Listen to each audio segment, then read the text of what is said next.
السلام علیکم ورحمۃ اللہ حضور، میرا نام شاہد رضوان ہے۔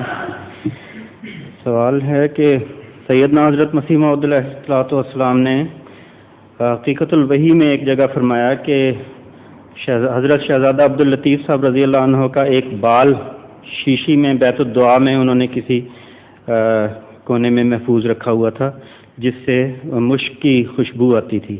مجھے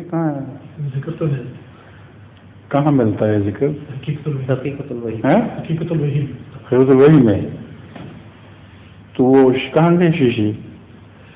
یہی میرا سوال ہے۔ مجھے تو اس بات کا یاد نہیں تھا، ابھی امام صاحب نے تصریح کی ہے کہ حقیقت الوحی میں حضرت مسیح موعود علیہ السلام نے لکھا ہے کہ ان کے بال میں سے مشک کی خوشبو آتی تھی۔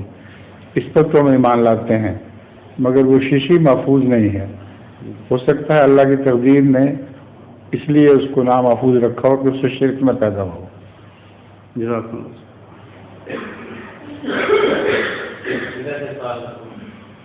اب خواتین کا